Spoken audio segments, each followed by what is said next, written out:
কিন্তু now we are right on public domain এবং এই মুহূর্তে আমরা লাইভ। এই মুহূর্তে পৃথিবীর যে কোনো প্রান্ত থেকে যারা এই লিঙ্কে যাচ্ছেন তারা আমাদের কথা শুনতে পাবেন এবং পরবর্তীকালে এই হোল ডিসকাশন যেটা আজকে হবে আগামী 1 ঘন্টা, আপনারা জানেন এর আগে আমরা আরো বেশ কয়েকটা করেছি। আমরা ডক্টর অমিতাভ নন্দীর সাথে কথা বলেছি, আর অনেকের সাথে কথা বলেছি, সেইগুলো অলরেডি ইউটিউবে যাচ্ছে, এইটাও যাবে। আমি তার আগে আমাদের সঙ্গে আজকে যিনি গেস্ট আছেন তাকে পরিচয় করিয়ে দিই। এই মুহূর্তে বোধহয় খবরের কাগজের সূত্রে বা মিডিয়ার সূত্রে অন্তত পশ্চিমবঙ্গে যাদের যাদের নাম সামনে একেবারে, তার মধ্যে ডক্টর সেন একজন, ডক্টর শান্তনু সেন।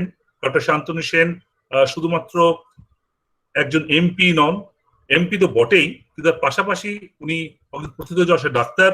আইএম এর জাস্ট বোধহয় ডক্টর সেন আপনি বোধহয় জাস্ট গত বছরে আইএম এ ন্যাশনাল প্রেসিডেন্ট ছিলেন লাস্ট ইয়ারে। এখন এই সময় ওয়েস্ট বেঙ্গলের সেক্রেটারি। এবং সবচেয়ে বড় কথা, কোভিড এবং করোনার যে বিষয়টা, তাতে কলকাতা মিউনিসিপ্যাল কর্পোরেশন এরিয়ার মধ্যে উনি হচ্ছেন মূল অ্যাডভাইজার, এবং আমি বলবো সারা পশ্চিমবঙ্গের ক্ষেত্রে ওনার অত্যন্ত একটা গুরুত্বপূর্ণ ভূমিকা আছে।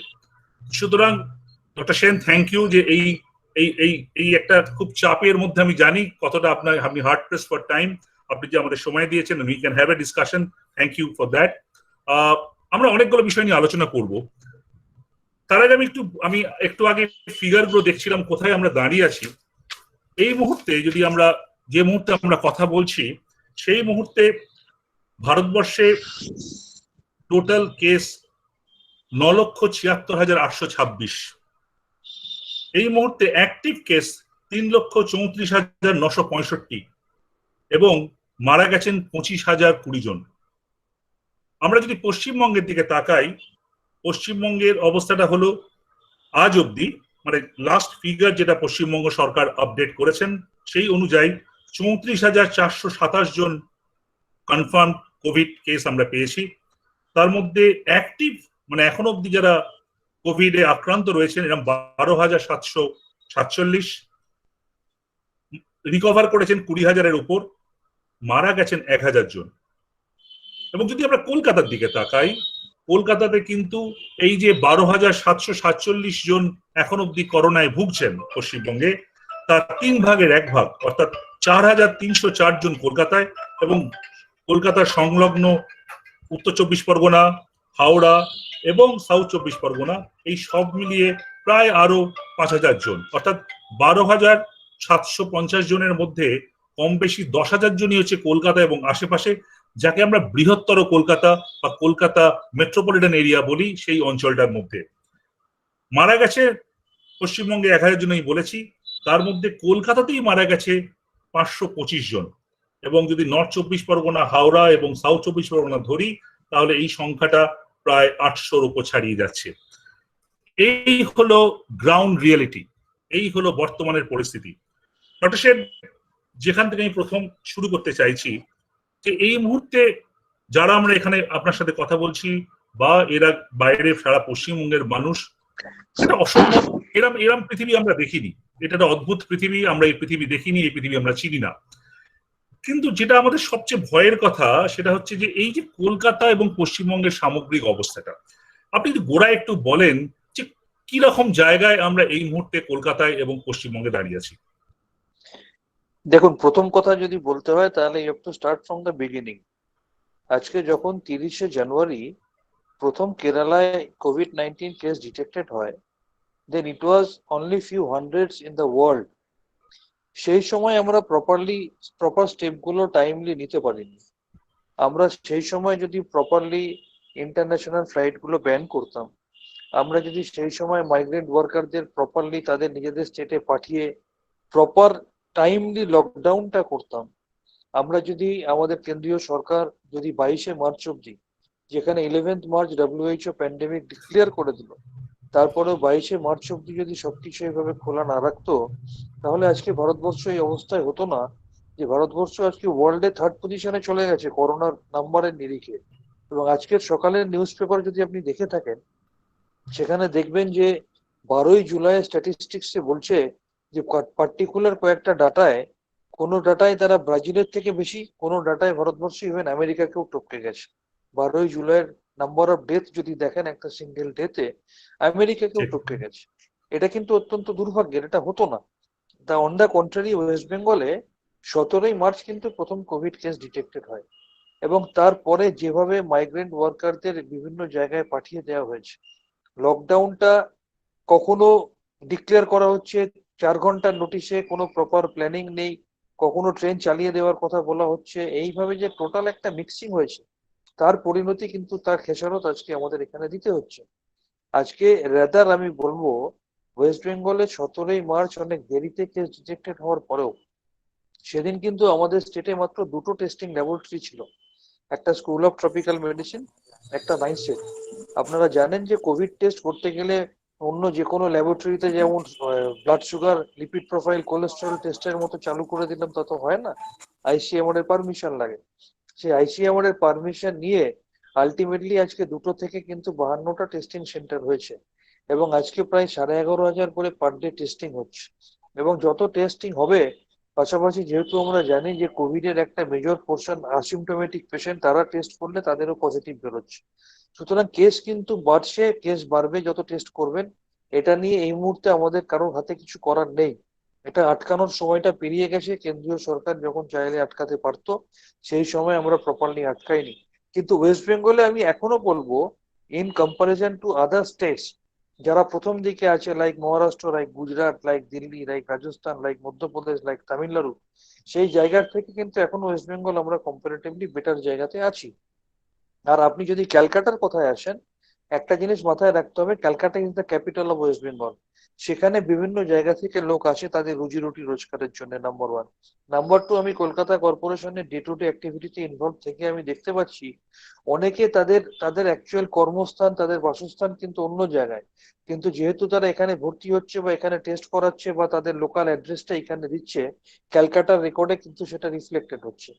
আরো একটা জিনিস যেটা ভীষণভাবে আমি আপনাদেরকে বলতে চাইবো, সেটা হচ্ছে সিগনিফিক্যান্টলি আপনি যদি দেখেন, অ্যাকচুয়ালি এই করোনা কিন্তু it was not a disease of the poor, it was a disease brought by the rich. Hello,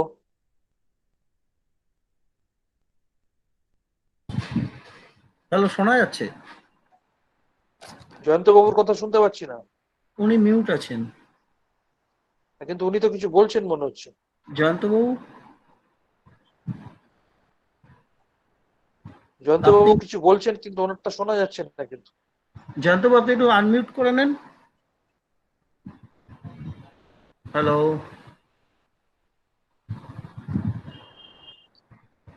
উনি আনমিউট করতে ভুলে গেছেন বোধ হ্যাঁ হয়। হ্যাঁ, এবার শোনা যাচ্ছে? হ্যাঁ, এবার শোনা যাচ্ছে, এবার শোনা যাচ্ছে? হ্যাঁ, এবার যাচ্ছে।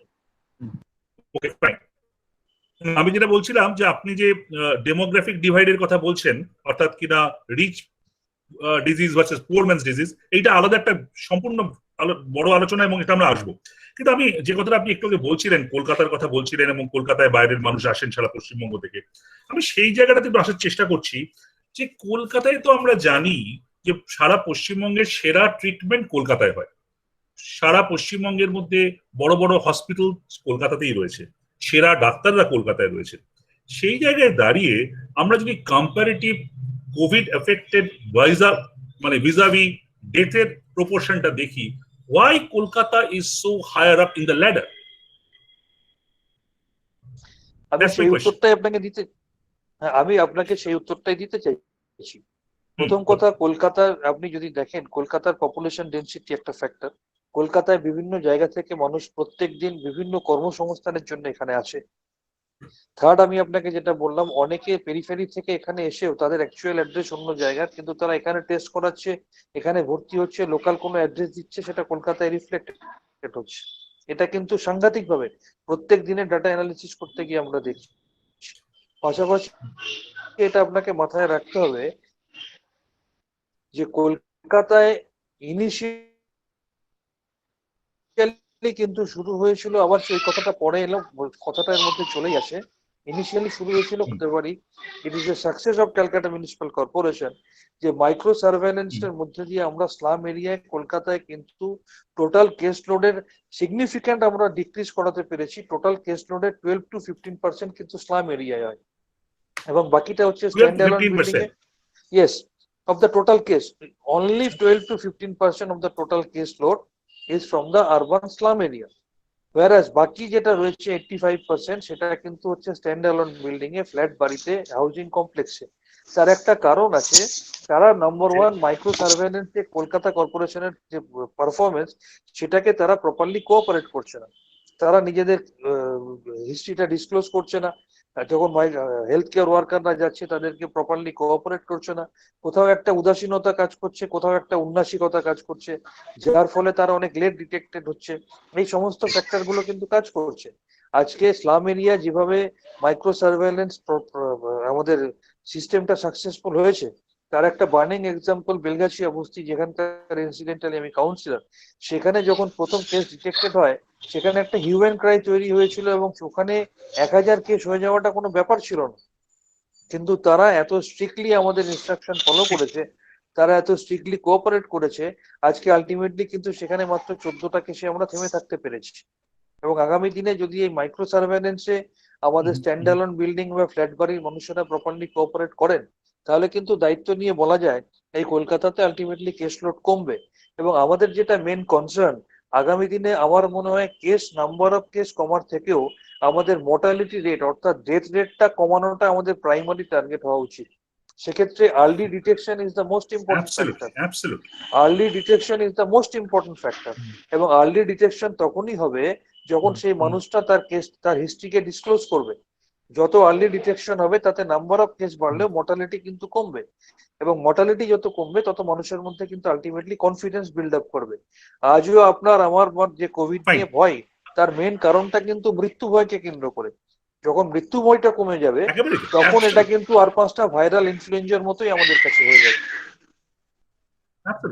একদম আমরা এক্স্যাক্টলি এই পয়েন্টে আমি আসতে চাইছিলাম। আপনি যেটা বললেন মৃত্যু ভয়, এবং মৃত্যু ভয়ের সঙ্গে সঙ্গে আরেকটা হচ্ছে একটা অনিশ্চয়তা।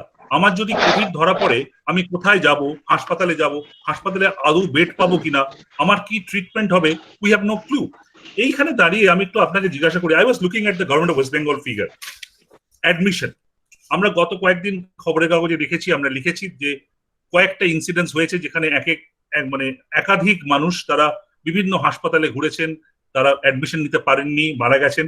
আমি সেগুলো সত্যি মিথ্যাতে যাচ্ছি না, এগুলো স্ট্রে উদাহরণ, সেটাও আমি মেনে নিচ্ছি। হয়তো সার্বিক চিত্রটা এটা নয়, এটাও আমি মানছি। কিন্তু ফিগার যেটা বলছি, আমি ফিগারটাই যদি যাই, এবং সেটা পশ্চিমবঙ্গ সরকারের ফিগার, সেটা হলো পশ্চিমবঙ্গ সরকারের কলকাতাতে যে হাসপাতালগুলো আছে, সরকারি হাসপাতাল এবং বেসরকারি হাসপাতাল, বেসরকারি হাসপাতালে ক্ষেত্রে আমরা দেখতে পাচ্ছি, সরকারি হাসপাতালের ক্ষেত্রে দেখতে পাচ্ছি যে টোটাল আপনার গতকালের ফিগার 2162টা বেড আছে।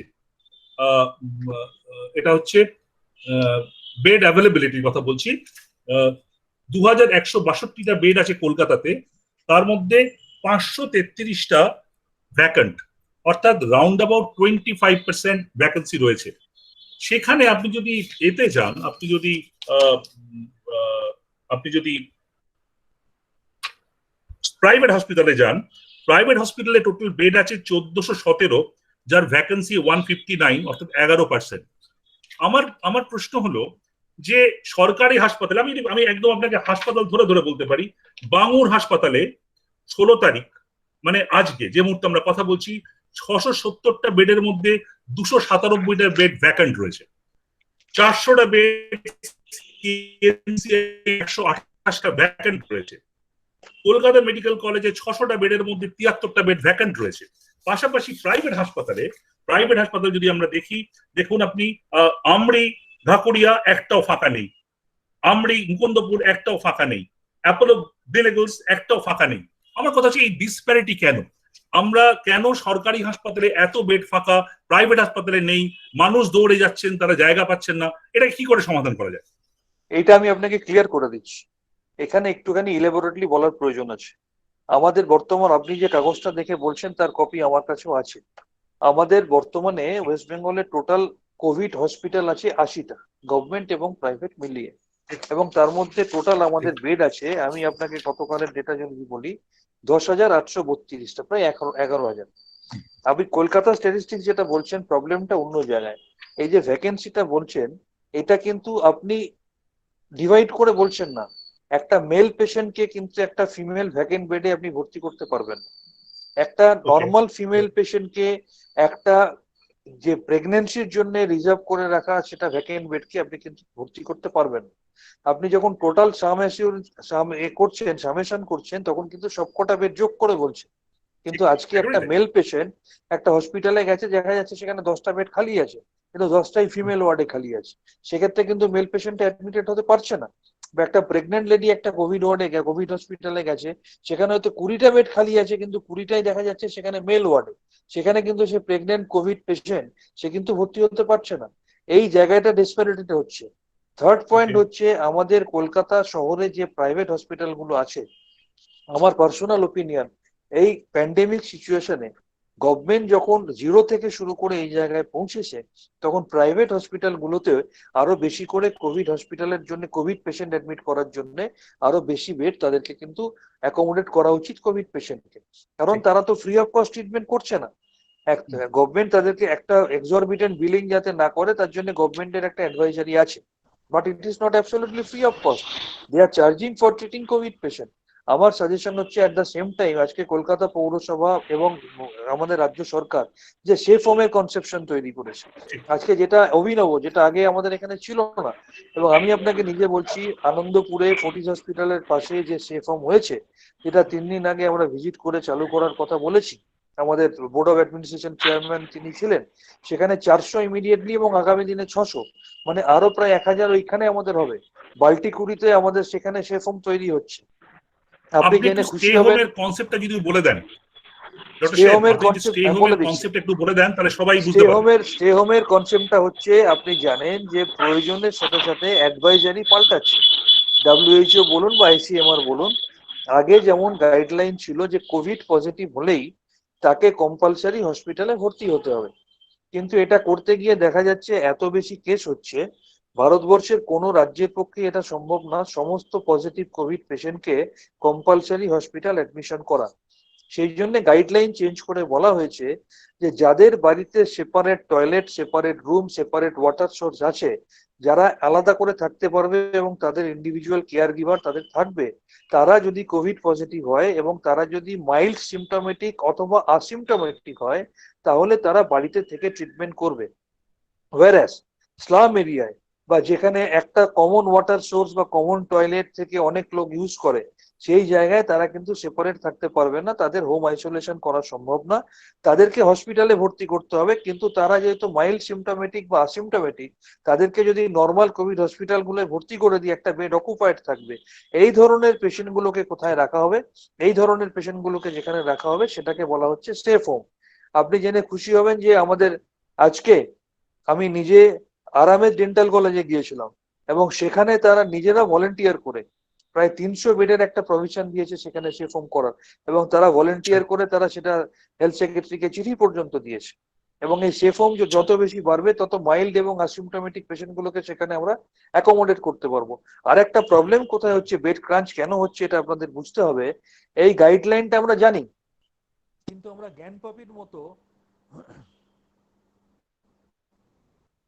পাপির মতো কি করছি, আমার চেনা পরিচিত কোনো পেশেন্ট যদি তার কোভিড পজিটিভ হয়, তার বাড়িতে সেপারেট থাকার সিস্টেম থাকলেও আমরা অনেক সময় আমার পাড়ার লোক, আমার ক্লাবের লোক, আমার পলিটিক্যাল লিডার, আমার ফ্ল্যাটের লোক, তারা জোর করে আউট অফ ফিয়ার সাইকোসিস তাদেরকে জোর করে হসপিটালে ভর্তি করে দিচ্ছে। যার ফলে এই বেডগুলো আসিমটোমেটিক পেশেন্ট যাদের ভর্তি হওয়ার প্রয়োজন নেই, তাদেরকে দিয়ে বেডগুলো অকুপাইড থাকছে। যার ফলে একটা জেনুইন পেশেন্ট যখন বেড প্রয়োজন সে বেড পাচ্ছে না। নাম্বার 2, এতগুলো কোভিড হসপিটাল কলকাতার পার্শ্ববর্তী এরিয়াতেও কিন্তু অনেকগুলো জায়গায় আছে, কিন্তু অদ্ভুত একটা সাইকোলজি দেখা যাচ্ছে। আমি উদাহরণ দিয়ে বলতে পারি, সল্টলেক কামরি, সেটা আমাদের কলকাতা, আমাদের পশ্চিমবঙ্গ সরকার অ্যাকোয়ার করেছে, সেখানে আপনি বেড পাবেন না। কিন্তু তার পিছনে কিন্তু সুবোধ মিত্র ক্যান্সার হসপিটাল, সেটাও আপনি দেখুন ওই লিস্টে রয়েছে, এবং সেখানে দেখুন 40টা বেড আছে, 40টা বেডই খালি। এটা কেন হচ্ছে? কোনো ডিফারেন্স নেই, এটা মানুষের একটা সাইকোলজি।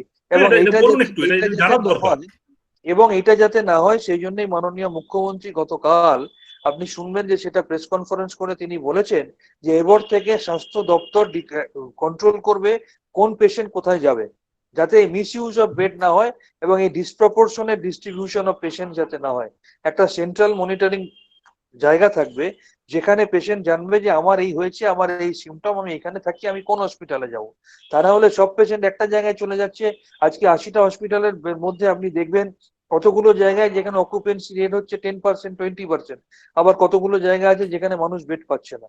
আমরা যদি একটু রেশনালাইজড ওয়েতে আমাদের মুখ্যমন্ত্রী যে গাইডলাইন দিচ্ছেন সেভাবে যদি আমরা করতে পারি, এবং আমরা যদি এই সেফ হোম এবং হোম আইসোলেশনকে আরো বেশি করে প্রমোট করতে পারি, তাহলে এই বেড ক্রাঞ্চের প্রবলেমটা কিন্তু অনেক কমে যাবে। এটা কিন্তু দায়িত্ব নিয়ে বলা যায়। ফাইন। এই যে জায়গাটা, এই ডিসপ্যারিটির কথাটা আপনি বললেন, ইউ এক্সপ্লেন ভেরি ওয়েল যে how this disparity is happening. কিন্তু এই ডিসপ্যারিটি কিন্তু আমাদের বেরিয়ে আসতে হবে। এই ডিসপ্যারিটি তো থাকাটা খুব একটা উচিত নয় বলে আমরা সবাই নিশ্চয়ই এটা একমত। দুটো সাজেশন খুব স্পেসিফিক্যালি, আমি অনেকের সাথে কথা বলছিলাম, অনেক এক্সপার্টের সাথেও কথা বলছিলাম। একটা হচ্ছে এই যে ডকুমেন্ট গুলো যেটা আপনার হাতেও আছে, আমার হাতেও আছে, এটা কেন প্রত্যেকটা মানুষের হাতে থাকবে না? আমি জানি এটা ওয়েবসাইটে আছে, কিন্তু এখন অব্দি এইখানেই যারা আজকে এই প্রোগ্রামে এই মুহূর্তে দেখতে পাচ্ছি প্রায় 40 জন কাছাকাছি রয়েছেন, আমার ধারণা তাদের মধ্যে 35 জনের কাছে এটা জানেন না কোথায় আছে। এটা যদি এটা তো রাত্রিকাল 8টা অব্দি আপডেটেড, হয়তো তারপর একটু সামান্য চেঞ্জ হচ্ছে, এটা যদি কাগজে প্রত্যেক দিন একটা পাবলিশ করতে পারেন গভর্নমেন্ট, যে এই হসপিটালে এই অবস্থা গতকাল রাত্রি 8টা অব্দি ছিল, তাহলে আজকে সকালবেলা যদি আমার কোনো পেশেন্ট হয় বা আমার বাড়িতে কারোর সমস্যা হয়, তাহলে আমি জানবো আমৃতে গিয়ে আমার লাভ নেই, ওখানে বেড নেই, আমি সুভদ্র মিত্রতে যাবো। এইটা কি কাগজে ছাপানো যায়? এটা 1 নম্বর। 2 নম্বর, এই হাসপাতালগুলোতে যদি একটা সেন্ট্রাল ডেটাবেস থাকে, যে হাসপাতালে গিয়ে আমি পেলাম না, আমি যে হাসপাতালে গিয়ে আমি বেড পাচ্ছি না, সেই আমায় বলে দেবে যে এই হাসপাতালে নেই, তুমি ওইখানে যাও, ওইখানে বেড আছে। এইগুলো করাটা, এটা logistical part, logistical adjustment, nothing more than that. প্রথম কথা আপনি যেটা বললেন যে রোজ রোজ পেপারে অ্যাডভার্টাইজমেন্ট দেওয়া, সেটা অ্যাডমিনিস্ট্রেটিভ ডিসিশন। নিশ্চয়ই এই প্রপোজালটা আমি কোথাও সুযোগ পেলে প্রপার জায়গায় প্লেস করার চেষ্টা করব। কিন্তু আজকে প্রত্যেক মানুষ কিন্তু কনসার্ন, এবং তারা এই ওয়েবসাইট বা হেল্পলাইন, কিন্তু তারা এমন কোনো মানুষ নেই যার কাছে অ্যান্ড্রয়েড ফোন নেই, এবং গুগলে সার্চ করলেই কিন্তু এই নাম্বারটা তারা পেয়ে যাবে। নাম্বার 1। আর সেকেন্ড পয়েন্ট আপনি যেটা বললেন, সেকেন্ড পয়েন্টটা আপনার কি ছিল? যে কোঅর্ডিনেশন, যে একটা হাসপাতালে আমি গেলাম, এই বেড নেই, সেই বলে দেবে। কোঅর্ডিনেশনের ইনস্ট্রাকশন কিন্তু আজকে নয়, বহুদিন ধরেই এক্সিস্ট করছে। তো unfortunate part of the story, higher authority যেটা ভাবছে আমরা ডাউন লাইনে সবসময় ইমপ্লিমেন্ট করি না। এই সিস্টেমটা কিন্তু এক্সিস্ট করে আজকে, শুধু কোভিড বলে না। আগে যখন আমাদের কাছে কমপ্লেন আসতো যে পেশেন্ট গুলো মেডিকেল কলেজ বা হাসপাতালে যাচ্ছে, সেখান থেকে অকারণে রিফিউজড হচ্ছে, ভর্তি হচ্ছে না, তখন আমাদের হেলথ মিনিস্টার কাম চিফ মিনিস্টার মমতা ব্যানার্জি, তিনি কিন্তু নিজে একটা ডাইরেক্টিভ দিয়েছিলেন, এবং এটা কিন্তু এক্সিস্ট করে। এটা আপনি একটা আরজিকর মেডিকেল কলেজে গেলেন, সেই পেশেন্টটা সেখানে ভর্তি হতে পারছে না, সে ফোনে জেনে নেবে যে কোন হসপিটালে বেড আছে, সেখানে তাকে পাঠিয়ে দেবে, এবং সেই পেশেন্টটা গিয়ে সেখানে অ্যাডমিট হবে। এই সিস্টেমটা কিন্তু খাতায় কলমে এক্সিস্ট করে। কিন্তু দুঃখের বিষয়, ডাউন লাইনে আমরা যারা কাজ করি, অনেক সময় আমাদের খুব out of because of our own negligence আমরা সেটা ফলো করি না, তার জন্য সাফারিংটা পেশেন্টের হয়। এই সিস্টেমটা কিন্তু গভর্নমেন্টের বহুদিন ধরে এক্সিস্ট করে, সেটা আমরা ফলো করি না বলে আজকে আমাদের এই প্রবলেমটা হচ্ছে। ডক্টর সেন, আজকে তো টেকনোলজির যুগ, এটা আমি আমার বিদেশে দেখার অভিজ্ঞতা থেকে বলছি, যে আজকে যদি প্রত্যেকটা হাসপাতালের সামনে একটা ডিসপ্লে বোর্ড থাকে, যেখানে ওই ডিসপ্লে বোর্ডে কোন হাসপাতালে কতগুলো সিট এই মুহূর্তে রিয়েল টাইম ডেটা যদি থাকে, যেমন পলিউশনের ডেটা আমরা ধর্মতলার মধ্যে দেখতে পাই, এই মুহূর্তে এয়ার পলিউশন এত, এই মুহূর্তে অন্য পলিউশন এত, এটা যদি ডিসপ্লে বোর্ড থাকে, ডিসপ্লে বোর্ডের খুব একটা খরচ নয়, প্রত্যেক হাসপাতাল যদি লাগায়, তাহলে আমি অ্যাজ এ পেশেন্ট পার্টি যখন সেই হাসপাতালে গেলাম এবং হয়তো সঠিক কারণে রিফিউজড হলাম বেড নেই বলে, আমি তাহলে ওইখান থেকে জানতে পারছি যে আমি কোন হাসপাতালে গেলে বেড পাবো। আমি এমন হাসপাতাল দেখছি 200-র মধ্যে 200টা ফাঁকা পড়ে আছে, কিন্তু মানুষ সেখানে যাচ্ছেন না, মানুষ জানেন না বলে। Why can't we do that? These are low hanging solution. These are not big deals. না, এটা ভীষণ ভালো প্রপোজাল, এবং এই ডিসপ্লে বোর্ডের কথা সরকার কিন্তু ভাবছে, এবং এটা কিন্তু ইতিমধ্যে ডিসকাসড হয়েছে। আমার মনে হয় ইট উইল বি ডান সুন। এটা গভর্নমেন্টের অ্যাডমিনিস্ট্রেটিভ লেভেলে এটা থিংকিং আছে বলে I think very absolutely. আচ্ছা, এইবারে আমি আরেকটা পয়েন্ট আসি, ট্রিটমেন্টের কথা আপনি বলছিলেন। ট্রিটমেন্ট নিয়ে নানান রকম কথা শোনা যাচ্ছে, এবং এর সঙ্গে আমি কস্টটাকেও বলবো, যে কেউ বলছেন 25 লাখ টাকা লাগছে, কেউ বলছেন 5 লাখ টাকা লাগছে। সাধারণ মানুষ absolutely at there wits and, যে আমাকে কি মানে ঘটিবাটি বিক্রি করে কোভিড এর ট্রিটমেন্ট করতে হবে। এদিকে যখন সোশ্যাল মিডিয়াতে প্রেসক্রিপশন ঘুরছে, সেই প্রেসক্রিপশন, আমি হসপিটালের নাম বলছি না, সেই রকম বেশ কয়েকটা হাসপাতালের আমাদের অনেকের কাছে সেই প্রেসক্রিপশন এসছে, আপনিও নিশ্চয়ই দেখেছেন, সেখানে 7 দিনের জন্য প্যারাসিটামল আর 2-4 রকম ওষুধের কথা বলা আছে, কিন্তু যখন হাসপাতালে যাচ্ছি আমার 20 লাখ টাকা হয়তো বিল হচ্ছে, বা 10 লাখ টাকা বিল হচ্ছে। এইটাকে কি করে রেশনালাইজ করা যায়? প্রথম কথা হচ্ছে সরকারি হাসপাতালের ট্রিটমেন্ট ওয়েস্ট বেঙ্গল একমাত্র রাজ্য যেখানে সবটা ফ্রি। শুধু কোভিড বলে না, যে কোনো কেস মুখ্যমন্ত্রী মমতা বন্দ্যোপাধ্যায় ক্ষমতায় আসার পর absolutely free treatment and investigation and medication in all government setup. Absolute, no second, doubt আপনি নিয়ে। যেটা বললেন প্রাইভেট হসপিটালে এক্সরবিটেন্ট বিলিং, এই এক্সরবিটেন্ট বিলিং নিয়ে আমি নিজে যখন মাননীয় মুখ্যমন্ত্রী আমাদের সমস্ত চিকিৎসক সংগঠনের সাথে বসেছিলেন, আমি নিজেই প্রপোজালটা দিয়েছিলাম যে ম্যাডাম, আমাদের কাছে অভিযোগ আসছে যে বিভিন্ন জায়গায় কোভিড পেশেন্ট প্রাইভেট সেক্টরে ট্রিটমেন্ট করতে গেলে একটা এক্সরবিটেন্ট বিলিং হচ্ছে, এবং সেখানে দেখা যাচ্ছে একটা ক্যাপ, একটা মাস্ক, একটা পিপি এর জন্য 3-4 করে দাম ধরা হচ্ছে। একটা ক্যাপিং অফ বিলিং করা দরকার। তারপরে কিন্তু মুখ্যমন্ত্রীর নির্দেশে একটা ইনস্ট্রাকশন গেছে যে টেস্ট করার জন্য মিনিমাম এই টাকার বেশি তুমি, ম্যাক্সিমাম এর বেশি তুমি নিতে পারবে না, বা ট্রিটমেন্টের কস্টটা একটা রেশনালাইজেশন হতে হবে। এইটা কিন্তু আমাদের অলরেডি করা হয়েছে, এবং প্রাইভেট হসপিটাল গুলো যেগুলো রয়েছে তাদের কিন্তু একটা মানবিক মুখ, একটা হিউম্যান ফেস এই সময় তাদের দেখানো উচিত। Covid should not be treated as a profit making disease. এটা যদি না করে সেটাই ভালো হবে। আরেকটা কথা বলবো, এই কোভিড এর কিন্তু সেই অর্থে তো কোনো হাইফাই মেডিসিন নেই। নর্মাল ক্ষেত্রে প্যারাসিটামল, অ্যাজিথ্রোমাইসিন, হাইড্রোক্সিক্লোরোকুইন, কিছু ভিটামিন, কিছু জিঙ্ক, কিছু ভিটামিন সি, কিছু ভিটামিন ডি, এর বাইরে তো কোভিড এর কোনো অ্যাসাচ কোনো ট্রিটমেন্ট নেই। আজকে রেমডেসিভির আসবে কি দেবে না, এগুলো নিয়ে এখনো আলোচনার পর্যায়ে একেবারে আছে, এগুলো 100% প্রুভ না, বা আমাদের এখানে সব ক্ষেত্রে সেটা ইমপ্লিমেন্টও করতে হচ্ছে না। সুতরাং আপনি যদি মেডিসিন কস্ট বা ট্রিটমেন্ট কস্ট ফর কোভিড ধরেন, সেটা it is really very negligible. মানে এক্সাম্পল হিসেবে বলতে পারি যে সামান্য কত টাকা আপনার খরচা হয়, কিন্তু যদি কোনো পেশেন্ট খারাপ হয়, তাকে যদি ভেন্টিলেশনে দিতে হয়, তার যদি আদার কোমরবিডিটি থাকে, সেই ট্রিটমেন্ট গুলো করার জন্য খরচা হতে পারে, দ্যাট ইজ কোয়াইট রেশনাল। কিন্তু শুধু Covid patient without having any other comorbidity private হসপিটালে গিয়ে যদি এক্সরবিটেন্ট বিলিং ফেস করে, that is really very unfortunate. And for the same, I would request the private hospital to show their human faces at this point of crisis. একেবারে। এখানে একটা কথা জিজ্ঞাসা করি, অনেক জায়গায় যেমন দিল্লিতে এবং আমার ধারণা বেঙ্গালুরুতেও খুব অ্যাকিউট পেশেন্টের ক্ষেত্রে প্লাজমা ট্রিটমেন্ট শুরু হয়েছে। আমাদের বোধহয় ওয়েস্ট বেঙ্গল ও কলকাতাতেও বোধহয় একটা ইনসিডেন্স আমি শুনছিলাম হয়েছে। তো কোন জায়গায় আমরা আছি, ধরুন খুব অ্যাকিউট পেশেন্টের ক্ষেত্রে প্লাজমা ট্রিটমেন্ট বা এগুলোর কি জায়গায় আমরা পৌঁছেছি, না এখনো আমরা সেরকম ধরনের কোনো প্রোটোকল করিনি? আমরা অলরেডি আমরা বাংলায় শুরু করেছি, সেটা আপনি জানেন, এবং বেলেঘাটা আইডিতে হয়েছে, ক্যালকাটা মেডিকেল কলেজে চেষ্টা চলছে। প্লাজমা ট্রিটমেন্টের কনসেপ্টটা হচ্ছে, যার করোনা হয়েছে তার শরীরে অলরেডি যে অ্যান্টিবডি আইজিজিটা ডেভেলপ করে যায়, সেই প্লাজমাটা দিলে আমি একটা করোনা পেশেন্টকে যদি তার আইজিজিটা বাইরে থেকে দিয়ে দিতে পারি, সে তার শরীরে গিয়ে তার শরীরে যদি যখন সে করোনা ভাইরাসটা আছে তার সাথে ফাইট করবে। That is the basic concept of the plasma therapy. এই প্লাজমা থেরাপি কিন্তু অলরেডি ওয়েস্ট বেঙ্গলে চালু হয়েছে। হ্যাঁ, তবে এটা টাইম লাগবে, তার কারণ এটার সাইড এফেক্ট কি আছে, এটা কতটা মানুষ নিতে পারছে, এটার কতটা সাকসেস রেট, সেগুলো স্টাডি করতে করতে কিন্তু যাওয়ার ব্যাপার। একদিকে যখন আপনি প্লাজমা থেরাপি চালু করবেন, সিমিলারলি এটাকে স্টাডি করতেও যেতে হবে। সেই জন্য কিন্তু ইনিশিয়াল ফেজে এটাকে আর ইমপ্লিমেন্ট করতে কিছুটা টাইম লাগে। যখন এটা আরো বেশি সাকসেস রেট আমরা পেতে থাকবো, তখন কিন্তু আমরা বেশি করে আমরা প্লাজমা থেরাপি এখানে আমরা করতে পারবো। আচ্ছা, আর একটা ওষুধের ক্ষেত্রে আপনাকে জিজ্ঞাসা করার, আমি জানি ওটা আপনি খুব দায়িত্ব নিয়ে সেটার আগে এগিয়েছেন, হাইড্রোক্লোরোকুইন। এইটা কিন্তু নিয়ে অনেক কন্ট্রোভার্সি আছে। একদল ডাক্তার বলেন এটা ব্যবহার করে কোনো এর এফিকেসির কোনো প্রমাণ নেই। আবার এটাও আমি জানি পাশাপাশি যে যাবতীয় পুলিশ অফিসিয়াল, যাবতীয় কর্পোরেশনের, মিউনিসিপ্যালিটির সিনিয়র অফিসিয়াল, এবং আপনি সাজেস্ট করেছেন সম্ভবত স্লাম এরিয়াতে এই এইচসিকিউ বা হাইড্রোক্লোরোকুইন মানুষ খাচ্ছে। আপনার ব্যক্তিগত মত কি, যে এটা কি do we have enough evidence to say যে এর অ্যাডিকুয়েট এফিকেসি আছে টু কাউন্টার করোনা? প্রথম কথা, আমি একটু মজার ছলেই বলবো, আমরা যেন কখনোই আমাদের মাইন্ড সেটআপটা এরকম না থাকে যে সারা বিশ্বের সর্বশক্তিমান মানুষ হচ্ছে ডোনাল্ড ট্রাম্প, তিনি আজকে খেতে বললে খেয়ে নেবো, কালকে বারণ করলে খাবো না। এই আইডিয়াটা থেকে আমরা যেন সরে আসি, নাম্বার 1। নাম্বার 2, WHO কি বলছে, ICMR কি বলছে, আজকে খেতে বলছে কালকে খেতে বারণ করছে, সেটা মিডিয়ায় এমন ফলো করে বেরোচ্ছে, যার ফলে একটা কনফিউশন তৈরি হচ্ছে। আমি আমার ব্যক্তিগত মত এবং আমার পড়াশোনার নিরিখে আমি বলতে পারি, যেহেতু ইন্ডিয়া একটা pandemic endemic zone for malaria, ইন্ডিয়াতে হাইড্রোক্সিক্লোরোকুইন কিন্তু কাজ করছে অ্যাজ প্রোফাইল্যাকটিক মেজার।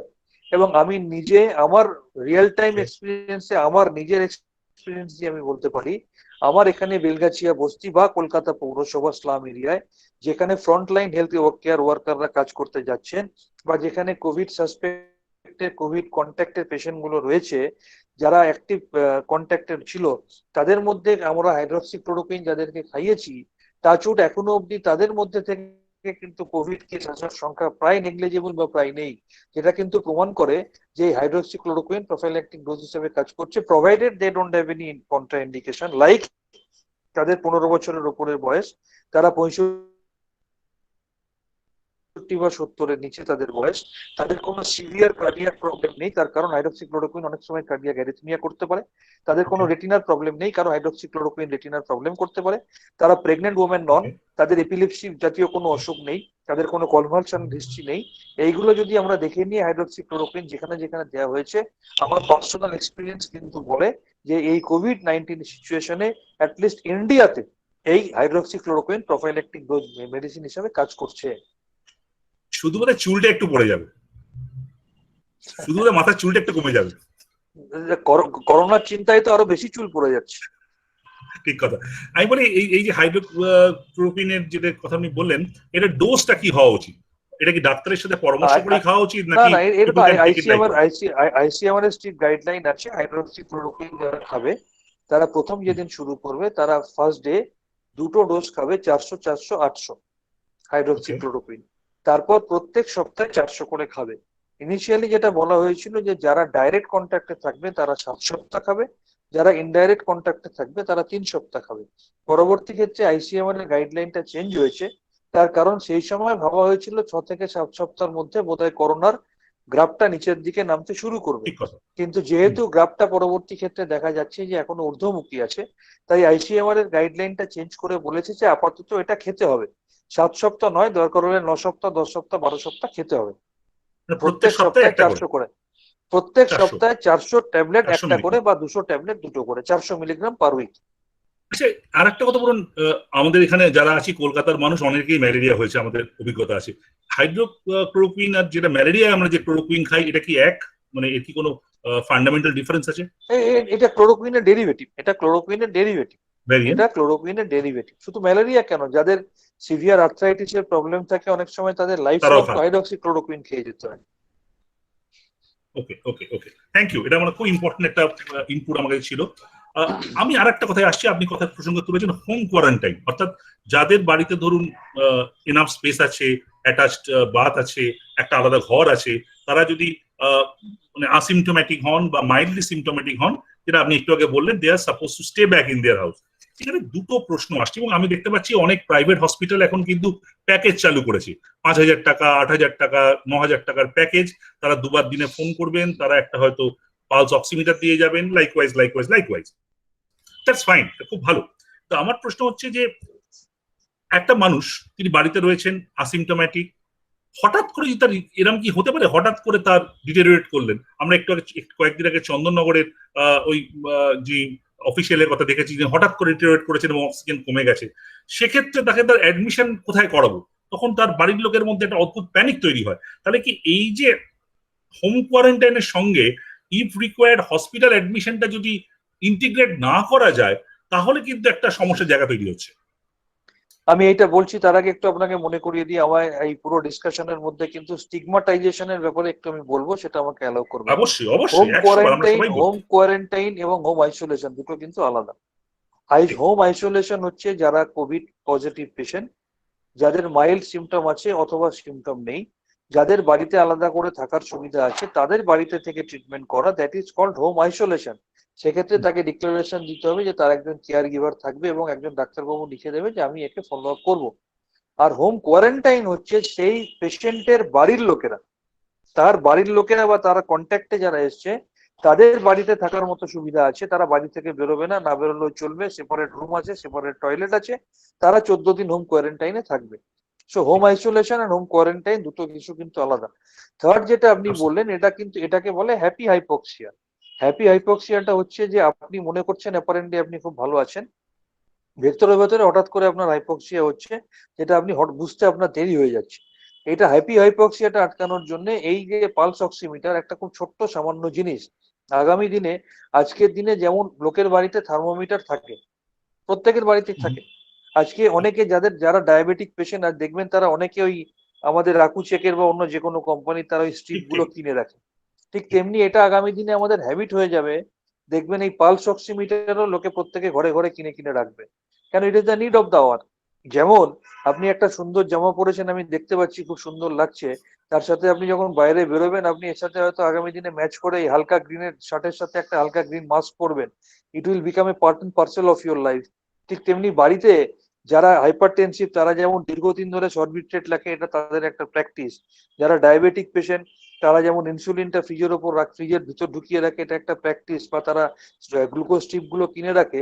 আগামী দিনে দেখবেন ইট উইল বিকাম এ প্র্যাকটিস যে তারা পালস অক্সিমিটার কিনে রাখবে, যাদের কোনো শ্বাসকষ্টের হিস্ট্রি আছে বা কিছু, অক্সিজেন স্যাচুরেশনটা মাঝে মাঝে দেখে নেবে। If it is above 94% or 92%, nothing to worry. কিন্তু যদি মনে হয় হঠাৎ করে কমে যাচ্ছে, তাহলে they will contact immediately to the local physician. এবং ইনিশিয়াল স্টেজে অক্সিজেন স্যাচুরেশনটা রেস্টোর করে দিতে পারলেই কিন্তু আমরা অনেক ক্যাটাস্ট্রফি আটকে দিতে পারি, যেটা বারবার প্রমাণিত হয়েছে। আচ্ছা, তার মানে বাড়িতে যারা রয়েছেন তাদের এই খেয়ালটা রাখতে হবে যেন অক্সিজেন স্যাচুরেশনটা কমে না যায়, এবং যদি কমে যায় তাহলে অক্সিজেন দিতে হবে, তাহলে সেই একটা ব্যাকআপ ব্যবস্থা রাখতে হবে। এবং অক্সিজেন স্যাচুরেশন কমে যাচ্ছে কি করে, আপনি কি করে বুঝবেন? ধরুন আপনি নর্মাল, আপনার কোনোদিন শ্বাসকষ্ট হয়নি, হঠাৎ আপনি দেখলেন আপনি সিঁড়ি ভেঙে একতলা থেকে দোতলায় উঠলেন, আপনার শ্বাসকষ্ট হচ্ছে। আপনি নর্মালি জোরে জোরে হাঁটেন, হাঁপান না, হঠাৎ দেখলেন আপনি 2-4 স্টেপ একটু জোরে হাঁটতে গিয়ে আপনি হাঁপিয়ে যাচ্ছেন। এগুলো ইন্ডিকেটিভ, এবং এগুলো আপনাকে ইন্ডিকেট করবে যে আপনার হাইপক্সিয়া হচ্ছে। আপনি তখন সঙ্গে সঙ্গে পালস অক্সিমিটার দিয়ে দেখে নিন, এবং দেখে নিয়ে যদি মনে হয় আপনি লোকাল ডাক্তারের সাথে কথা বলুন, অক্সিজেন ইনহেলেশনের ব্যবস্থা তারা করে দেবে, and you will get cure.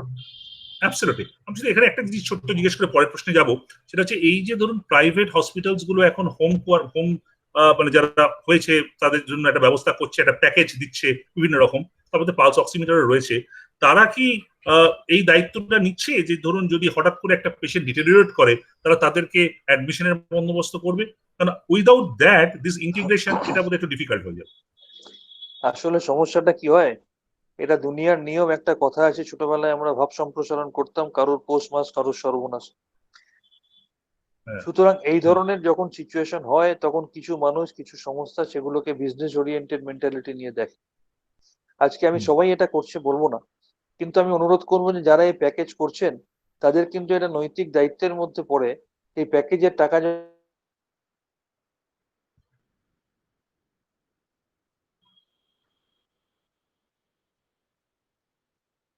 একটা বেড ইন্স্যুরেন্স থাকলো, এই ইন্স্যুরেন্সটাও কিন্তু তাদের দেওয়া উচিত।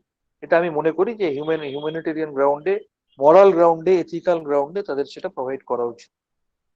এবং যদি তারা, এবং এটা আমাদের সবার নিশ্চয়ই অ্যাপিল থাকবে এই প্রাইভেট হসপিটালগুলির কাছে, যে এইরকম যখন পৃথিবী এখন একটা বোধহয় বাঁচা বড়ার সামনে দাঁড়িয়ে আছে, তখন বোধহয় কিছুদিন প্রফিটের কথাটা একটু কম ভেবে তারা যদি এই ব্যাপারগুলো দেখতে পারেন, definitely we can push that. কিন্তু এটা খুবই ইম্পর্টেন্ট একটা ইস্যু তোলা হলো যেটা আমরা করলাম। আর একটা যেটা পার্ট আমার মনে হয় খুব ইম্পর্টেন্ট, যেটা গোড়ায় হয়তো ঘুরে আসছি, টেস্টিং। এটা নিয়ে সারা ভারতবর্ষে, পশ্চিমবঙ্গে আপনি গোড়ায় বলেছেন যে টেস্টিং দুটো মাত্র ছিল, তারপর বেড়েছেন অল দিস। আমার এখানে একটা অন্য কথা আছে, টেস্টিং কম, টেস্টিং আপনারা বাড়াচ্ছেন। গতকাল বোধহয় 11,000 টেস্টিং হয়েছিল, বোধহয় 11,000 সামথিং গতকাল টেস্টিং হয়েছিল। টেস্টিং গ্র্যাজুয়ালি গ্রাফটা বাড়ছে। টেস্টিং এর ক্ষেত্রে প্রথমে আপনি যদি একটু ক্ল্যারিফাই করেন, একটা তো থ্রু পিসিআর মেকানিজমে একটা ডিটেল টেস্টিং, আর একটা হচ্ছে অ্যান্টিবডি টেস্টিং। এই অ্যান্টিবডি র্যাপিড টেস্টিংটা কলকাতাতে কি সাধারণ মানুষের হাতের মধ্যে রয়েছে? আমি যদি মনে করি যে আমি একবার আমার অ্যান্টিবডি চেক করে নেব, ক্যান আই ডু দ্যাট? না, এখানেই তো এখানেই সব থেকে দুঃখের বিষয়।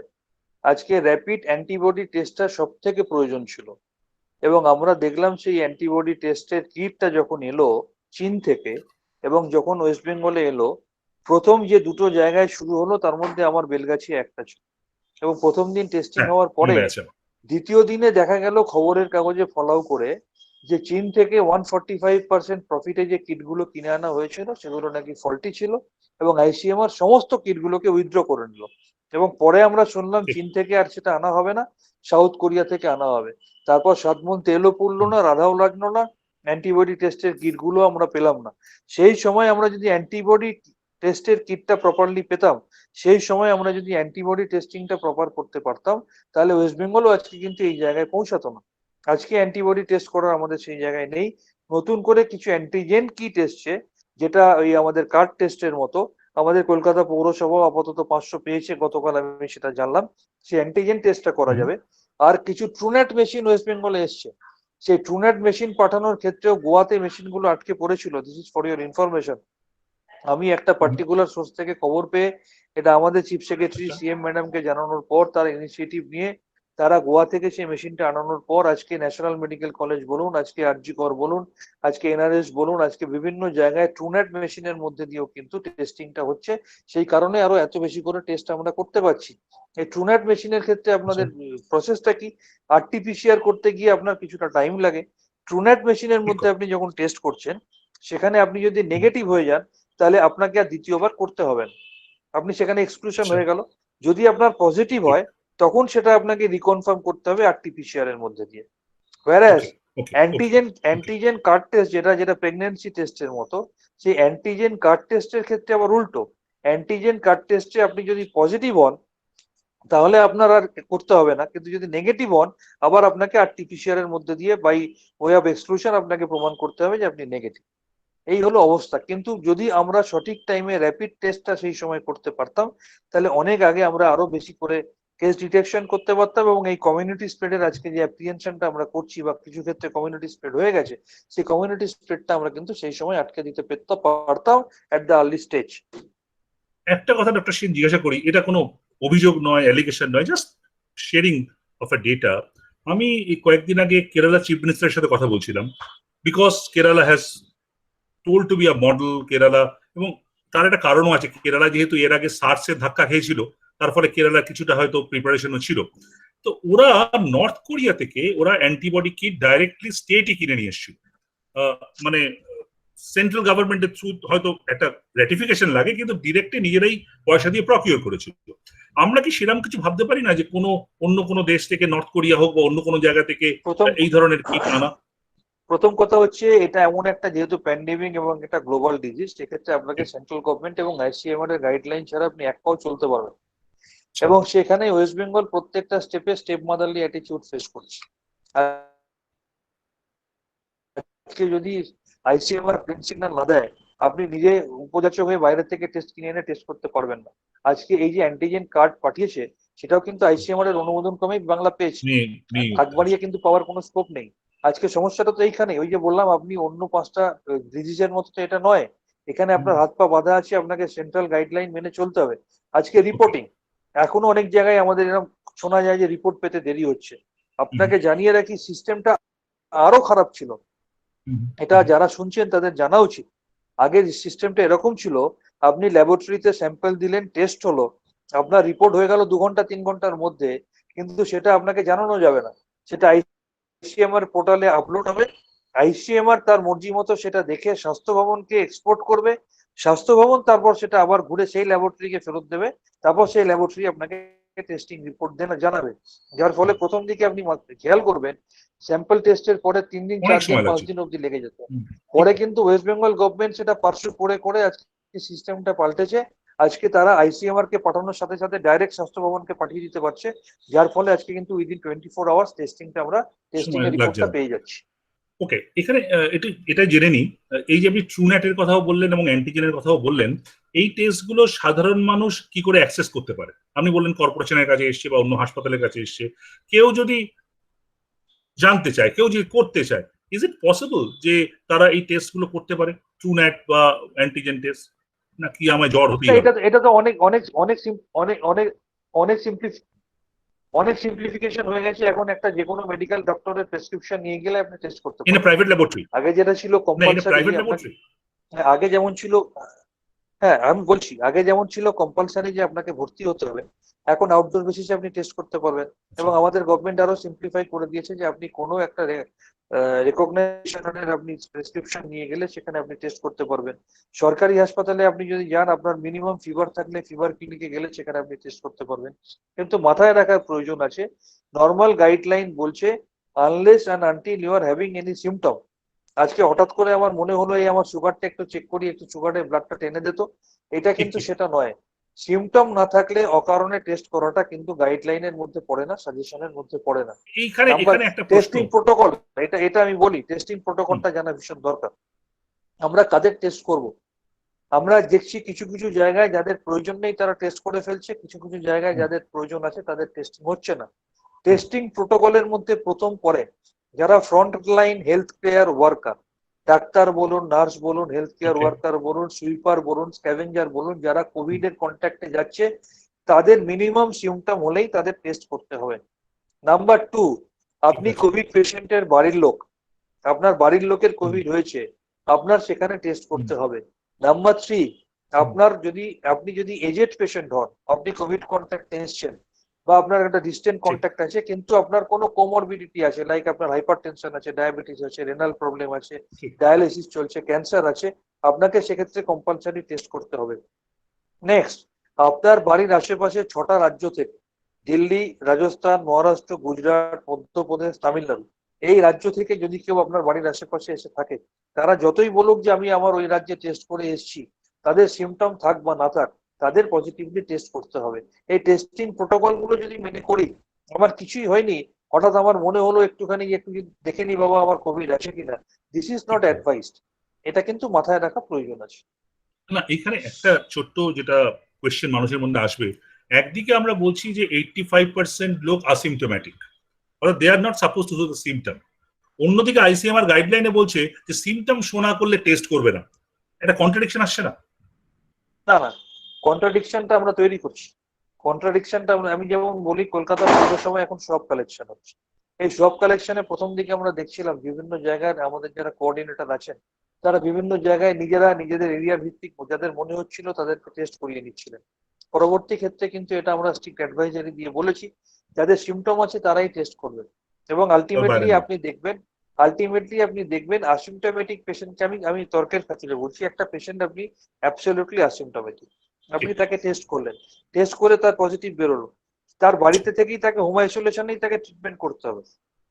আপনি যদি স্লামে থাকে অথচ সে অ্যাসিমটোমেটিক থাকে কিন্তু সে যদি কোনো কোভিড কন্ট্যাক্টের হিস্ট্রি থাকে তাকে আপনি করুন, সেটা জাস্টিফাইড, তার কারণ সে আর 5 জনের মধ্যে ছড়িয়ে দিতে পারে, তার কারণ সে কমন ওয়াটার সোর্স ইউজ করছে, কমন টয়লেট ইউজ করছে। কিন্তু একটা ফ্ল্যাট বাড়িতে একটা লোক একা থাকে, তার কোনো সিমটম নেই, অথচ তাকে আপনি টেস্ট করলেন, বাই চান্স তার পজিটিভ হলো, তার নেক্সট ট্রিটমেন্ট কিন্তু সেটাই, তাকে বাড়িতে থেকেই হোম আইসোলেশনে থাকতে হবে। টেস্ট না করলে হয়তো 2-3 দিন পর 4 দিন পর সে এমনি সুস্থ হয়ে যেত। এখন গাইডলাইনই বলছে যে আপনি হসপিটালে ভর্তি হলেও 7 থেকে 10 দিন পর আপনার সিমটম না থাকলে আপনাকে হসপিটাল থেকে ছেড়ে দেবে এবং বাড়িতে গিয়ে বলবে আপনি আরো 7 দিন আপনি হোম কোয়ারেন্টাইনে থাকুন। সে কারণে আপনি প্যানিক সাইকোসিস তৈরি হবে। আপনি 100% করুন, যেখানে টেস্ট ইন্ডিকেটেড আরো বেশি করে টেস্টিং করুন, আরো বেশি করে যারা হোম কোয়ারেন্টাইনে আছে তাদের প্রত্যেকের টেস্ট করুন, কারণ তাদের একটা ব্যাকগ্রাউন্ড আছে, তারা কন্ট্যাক্টে এসছে। যারা স্লাম এরিয়ায় থাকে তাদের ডিস্টেন্ট কন্ট্যাক্ট থাকলে তাদেরকে টেস্ট করুন। কিন্তু আমি ফ্ল্যাট বাড়িতে একটা 2000 স্কোয়ার ফিটের ফ্ল্যাটে একা থাকি, আমার কোনো সিমটম নেই, হঠাৎ আমার মনে হলো যে আমি প্রাইভেট ল্যাবে ফোন করলাম, ভাই আমার ব্লাডটা টেনে নিয়ে যাও বা আমার নেজোফ্যারেঞ্জিয়াল শপটা নিয়ে টেস্ট করে দাও, এটা আনজাস্টিফাইড। এবং প্রাইভেট ল্যাবরেটরি গুলো এগুলো করছিল। আপনারা জানেন যে একটা ল্যাবরেটরির এগেইনস্টে কিছু কমপ্লেন থাকায় সেই ল্যাবরেটরিকে আমাদের গভর্নমেন্ট থেকে ইনিশিয়ালি কিছুটা সেন্সারও করা হয়েছিল, এখন পরবর্তী ক্ষেত্রে সেটা স্মুথলি চলছে।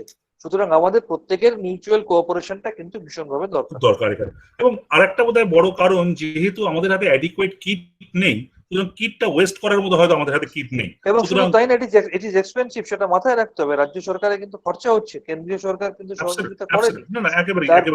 সেই জায়গায় কিন্তু এটা মাথায় রাখা প্রয়োজন যে আমাদের লিমিটেশনের মধ্যে দিয়ে করতে হচ্ছে। তাই যাদের ঠিক যেমন বেডের ক্ষেত্রে যারা genuine in need of hospital bed, তারা যাতে বেড পায় সেটা আমাদের দেখা প্রয়োজন। ঠিক তেমনি যাদের সত্যি করে টেস্ট প্রয়োজন তাদের জন্য যাতে টেস্টটা করা যায় সেটাও আমাদের কিন্তু সকলের দেখা প্রয়োজন। একটা কথা জিজ্ঞাসা করি, এই অ্যালিগেশনটা উঠছে আপনার কাছেও নিশ্চয়ই গেছে যে প্রাইভেট ল্যাবরেটরিতে যখন কোভিড টেস্ট হচ্ছে একটা অনেক জায়গাতেই খুব একটা exceptionally high percentage of positive দেখানো যাচ্ছে হচ্ছে। I am sure that you have heard this allegation. How far this is true? কতটা এটা সত্যি? এবং যদি সত্য এটা সাংঘাতিক, সেক্ষেত্রে আপনারা কি ব্যবস্থা নিচ্ছেন? It is true, it is true. It is true. এবং আমি আজকের কথা বলছি না, আমি আজ থেকে 1-2 সপ্তাহ আগের কথা বলছি। স্ট্যাটিস্টিক্যালি দেখেছিলাম শুধু কলকাতায় একটা দিন ছিল যেদিনকে প্রায় 250 মতো কেস বেরিয়েছিল, তার মধ্যে প্রায় 120টা মতো টেস্ট বেরিয়েছিল প্রাইভেট ল্যাবরেটরি থেকে। এবং সেই 120টার মধ্যে দেখা গিয়েছিল প্রায় 70 থেকে 80টা একটা পার্টিকুলার প্রাইভেট ল্যাবরেটরি থেকে। আচ্ছা, আজকে বিষয়টা কিন্তু তখন একটা সাসপিশন ক্রিয়েটেড হয়েছিল বলেই পরবর্তী ক্ষেত্রে এই ধরনের স্টেপ গুলো নেওয়া। আমরা যেন কখনো এইভাবে না ভাবি যে জয়ন্তবাবু বা ডক্টর শান্তনু সেনের একটা ল্যাবরেটরি আছে, আমরা আইসিএমআর এর অনুমোদন পেয়ে গেছি বলে আমি একটা বাড়ির লোকের টেস্ট করে পজিটিভ করে দিলাম, পজিটিভ হয়ে গেল মানে তার কন্ট্যাক্টের আরো 4জন যারা থাকে তাদের টেস্টটা পেয়ে গেলাম, তারপর আবার 10 দিন পরে তাদের আমি আবার রিপিট টেস্ট করবো একদম নেগেটিভ হয়েছে একেবারে। কিনা দেখার জন্য। মানে একটা পেশেন্ট ধরতে পারা মানে তার বাড়ির লোকে 5 + 1 6, 6 দুগুণে 12টা টেস্ট আমার কনফার্ম হয়ে গেল, 12 ইন্টু এত টাকা আমাদের চলে এলো।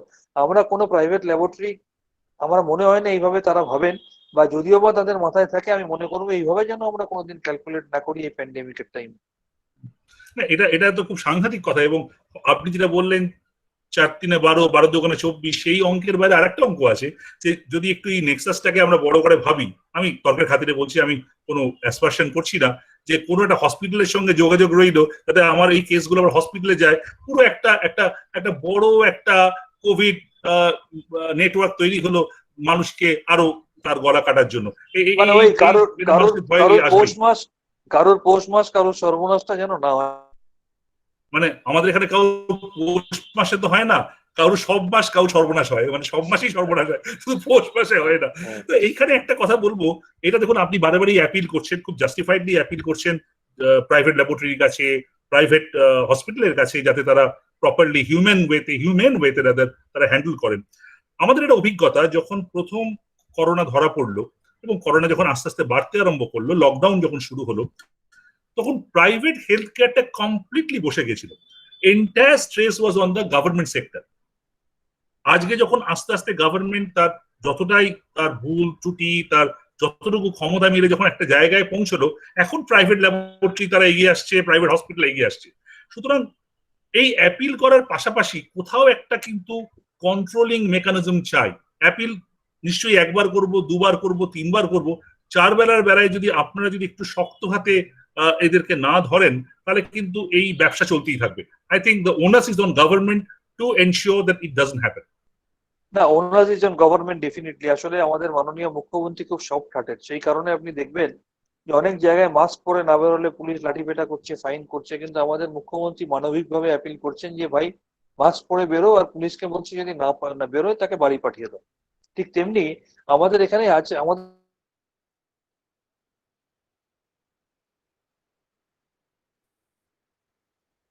প্যান্ডেমিক আইনের বলে এবং হেলথ রেগুলেটরি কমিশনকে অ্যাপ্লাই করে, কিন্তু গভর্নমেন্ট চাইলে আরো স্ট্রিকচার দিতে পারে, আরো অ্যাডভাইজারি দিতে পারে।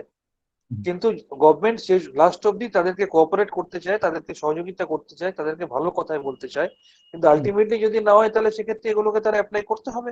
গভর্নমেন্টের হাতে এনাফ ওয়েপন আছে, এনাফ ওয়েপন আছে। অ্যাবসলিউটলি। আমাদের হাতে মিনিট 5-7 সময় আছে, আমি তো আসবো একটা খুব জরুরি জায়গায়, কন্টেনমেন্ট। শান্তনুবাবু, আপনি জানেন যে কন্টেনমেন্ট শব্দ শুধু কলকাতা পশ্চিমবঙ্গে নয়, সারা ভারতবর্ষেই কাইন্ড অফ এ ফার্স হয়ে গেছে।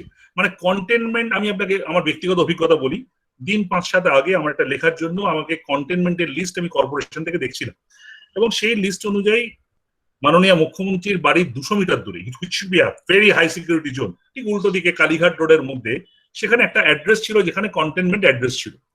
I personally went to that point, got down, সেটা বাজার চলছে, এবং নোবডি হ্যাড এনি ক্লু যে ওখানে কন্টেনমেন্ট আছে। এবং আরেকটা মজার গল্পটা সত্যি মিথ্যা আমি জানি না, আমাকে একজন খুব সিনিয়র সরকারি অফিসিয়ালি বলেছিলেন যে তার বাড়িতে তার 4টে ফ্লোর ছিল, একটা ফ্লোরে একজনের কোভিড হয়েছে। তখন তো নিয়ম ছিল যে একটা ফ্ল্যাটকে আলাদা করে কন্টেনমেন্ট করা যায়, তো সেই কন্টেনমেন্টের জন্য লোকাল থানা থেকে পুলিশ আসে। তারা প্রথমে গার্ড রেল গুলো রেখেছিল বাড়ির সামনে, মানে রাস্তার মধ্যে। তখন কেউ বলে এখানে রাখলে আমরা চলাচল করে করবো, তখন বাড়ির সামনে রাখে। তখন অন্য ফ্লোরের লোকেরা বলে আরে আমরা তাহলে চলাচল কি করে করবো, তখন তারা বলে দাঁড়ান আমার একটা ছবি তুলতে দিন। পুলিশ একটা ছবি তুলে বলে আপনার একটু ছাদে রেখে দিন, ওটা 14 দিন পর নিয়ে যাবো। তো containment is come down to first. কন্টেনমেন্টটাকে আমি এটা আপনাকে এই কারণে বলছি, because you are a health professional, you know better than me, যে containment is a health intervention. Unfortunately it has been turned into a administrative and police intervention. এইখানটা আপনার বোধহয় রোলটা একটু ইম্পর্টেন্ট। কে কন্টেনমেন্ট হবে, কি করে হবে? আমি আবার বলি কন্টেনমেন্ট ক্রাইটেরিয়াটা তো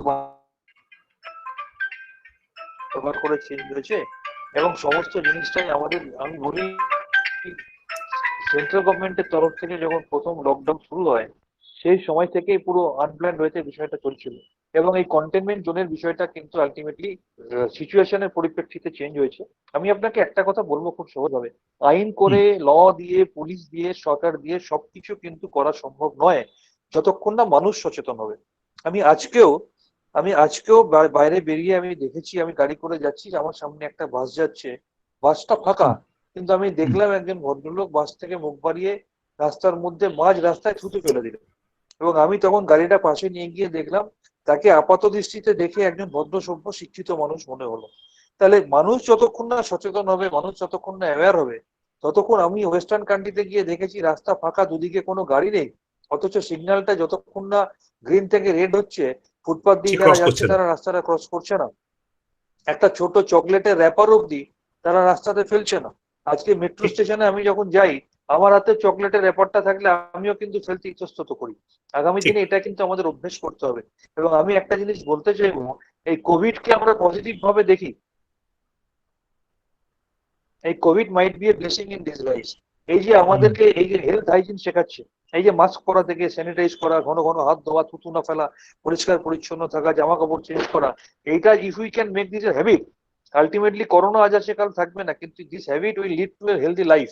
আমরা আগামী দিনে কিন্তু করোনা কেন, অনেক ভাইরাল এবং ব্যাকটেরিয়াল ডিজিজ থেকে নিজেদেরকে আমরা মুক্ত রাখতে পারবো। তো ইট can B A blessing in disguise also. এবং আমাদের নিজেদেরকে অ্যাওয়্যার করতে হবে, আমরা নিজেদেরকে শোধরাতে হবে। আমি আমি শেষ প্রশ্নে আসবো, তার আগে আপনার একটা শব্দ আমার খুব ভালো লাগলো, সবারই লেগেছে, করোনা আজ আসে কাল থাকবে না। এই কাল থাকবে না এটা শোনার জন্য এবং সেটা সত্যি হওয়ার জন্য আমরা বোধহয় সবাই আকুল ভাবে প্রার্থনা করছি, কেন পৃথিবী থেমে রয়েছে। The world is actually at stagnant, nothing is moving in this world. সারা পৃথিবীটা থেমে রয়েছে, সেটা বোধহয় বেশি দিন অভিপ্রেত নয়।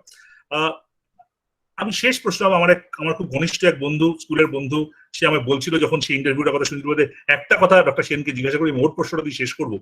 সেটা হচ্ছে যে লকডাউন লকডাউন একটা লম্বা লকডাউন আমরা দেখেছি। প্রথমে দেখছিলাম সাংঘাতিক লকডাউন, বা এমনকি আমি একটি মাল্টিস্টোরি বিল্ডিং এ থাকি, সেখান থেকে একতলায় অব্দি মানুষ নামছে না, এমন কড়া লকডাউন। তারপর গ্র্যাজুয়ালি সেই লকডাউনটা ফার্স্ট গিয়ার থেকে ফোর্থ গিয়ারে চলে গেল, লকডাউন নামেই রইলো, যেটা আপনি একটু আগে বলছিলেন যে অত মানুষ মানছে না। আবার কিন্তু সিচুয়েশন ডিটেরিওরেট করছে, গোটা ভারতবর্ষেই করছে, হয়তো সেই তুলনায় একটু কম হলে পশ্চিমবঙ্গেও করছে, কলকাতাতেও করছে। আমি দেখছিলাম আজকে নর্থ দমদমে লকডাউনের, মানে ওয়াইডার লকডাউনের প্রশ্ন আসছে, উত্তর চব্বিশ পরগনার কোথাও কোথাও। আপনি কি মনে করেন যে পরিস্থিতিতে আমরা এসে দাঁড়িয়েছি, সেখানে একটা stronger lockdown is on the cards? আপনার ব্যক্তি, I am not asking to the MP Trinamool doctor Sen, I am asking the health professional doctor Sen, do you think that we are in for another lockdown? I am answering your question, কিন্তু তার আগে বলবো আমার stigma নিয়ে কিন্তু 1 minute বলতে দিতে হবে। It is very important. Absolutely. আমি পার্সোনালি বিলিভ করি যে লকডাউনের প্রয়োজনীয়তাটা কি। লকডাউনের প্রয়োজনীয়তাটা হচ্ছে মানুষের মধ্যে ডিস্টেন্স থাকবে, মানুষ কাছাকাছি আসবে না, এক জায়গায় অতিরিক্ত ভিড় হবে না, অনেক মানুষ এক জায়গায় যাবে না, ভিড় বাসে একসাথে তারা চাপবে না, ভিড় ট্যাক্সিতে, বাসে করে, ট্রেনে, ট্রামে, অফিসে, স্কুলে, কলেজে যাবেন। That is the main idea of lockdown. এবং সেটা কিন্তু বিভিন্ন জায়গায় করছে। আমি আবার আপনাকে বলছি, definitely lockdown is one of the important solution, কিন্তু lockdown cannot be a permanent solution. আমরা যেটুকু টাইমে লকডাউন, সেটা যদি আমরা না মানি, একটা বাজারে ভিড় হচ্ছে, পুলিশ গিয়ে আটকাবে, কিন্তু সারা পৃথিবীতে এটা সম্ভব নয় যে প্রত্যেকটা মানুষের পিছনে ম্যান মার্কিং করে একটা করে পুলিশ দিয়ে দেবে। এটা পৃথিবীর কোনো দেশে, রিচেস্ট কান্ট্রিতেও সম্ভব না। সেখানে ভারতবর্ষের মতো 138 কোটির দেশে বা ওয়েস্ট বেঙ্গলের 9 কোটির দেশে আপনি ইমপ্লিমেন্ট করবেন, সেটা ভাবাটা মানে অর্বাচীনের মতো কাজ হবে। এবং আমি আবার বলবো যে মানুষকে সচেতন হতে হবে। আপনি ধরুন লকডাউন করলেন, আপনি পাড়ার ক্লাবের মধ্যে দরজা বন্ধ করে 20 জন বসে তাস খেলছেন, does it make any sense? তার মানে আপনাকে বেসিক জায়গাটা হবে, you have to be clear in yourself. আপনার নিজের ইনস্টিংক্টটাকে ক্লিয়ার করতে হবে, তবেই কিন্তু সলিউশন আসবে, তা না হলে আসবে না। আমার মনে হয় যে you have been extremely candid, যতটা সম্ভব একজন পলিটিক্যাল পার্সোনাল। আমার স্টিগমাটা নিয়ে কিন্তু বলা হয়নি। বলুন I am waiting for that. স্টিগমাটা নিয়ে বলা হয়নি। অ্যাবসলিউটলি বলুন। এটা ভীষণ ইম্পর্টেন্ট। যারা শুনছেন তাদেরকে বলবো, যারা শুনছেন না তাদের কাছেও পৌঁছে দিতে এই খবরটা। করোনাতে মানুষের যত না ক্ষতি হয়েছে, তার থেকে অনেক ক্ষতি হয়েছে because of the social stigma. এই করোনা প্রমাণ করে দিয়েছে মানুষ সব থেকে বেশি ভালোবাসে নিজেকে। এবং এই করোনা চোখে আঙুল দিয়ে দেখিয়ে দিয়েছে যে গতকাল রাতেও আপনার যে প্রিয়জন ছিল, আপনার কাছের মানুষ ছিল, আজ সকালে আপনি যখন জেনেছেন যে তার করোনা হয়েছে, রাতারাতি আপনি তাকে নিজের জ্ঞানে বা অজ্ঞানে তাকে অ্যাভয়েড করতে, তাকে ঘৃণা করতে, তাকে দুচ্ছাই করতে শুরু করেছেন এবং একটা সোশ্যাল বয়কটের জায়গায় পৌঁছে গেছে, which is very much harmful. Corona চলে যাবে কিন্তু এই সোশ্যাল স্টিগমাটা কিন্তু যদি থেকে যায়, এর থেকে দুঃখের কিছু নেই। যেটা এক সময় লেপ্রোসির ক্ষেত্রে ছিল, এক সময় টিবির ক্ষেত্রে ছিল, এক একেবারে সময় এইচআইভির ক্ষেত্রে ছিল। তাই এই সোশ্যাল স্টিগমাটাকে দূর করতে হবে এবং তার প্রথম স্টেপ হওয়া উচিত, যেটা আমাদের মাননীয় মুখ্যমন্ত্রী মমতা বন্দ্যোপাধ্যায় বলেছেন, please do not utter the word social distancing. Physical social distance. Distancing মানে গরিব গরিব বড় লোকের ডিস্টেন্সিং, সোশ্যাল ডিস্টেন্সিং মানে হিন্দু মুসলিমের ডিস্টেন্সিং, সোশ্যাল ডিস্টেন্সিং মানে ব্রাহ্মণ শিডিউল কাস্টের ডিস্টেন্সিং, সোশ্যাল ডিস্টেন্সিং মানে Trinamool, CPM, Congress, BJP distancing. It is nothing but physical distancing, শারীরিক দূরত্ব, সামাজিক নৈকট্য। আমি আপনার থেকে শারীরিক দূরত্ব বজায় রাখবো কিন্তু সামাজিক নৈকট্য, মনের টানটা থাকবে। I will feel for you, I will pray for you, I will work for you, maintaining a physical distance. It is not social distance.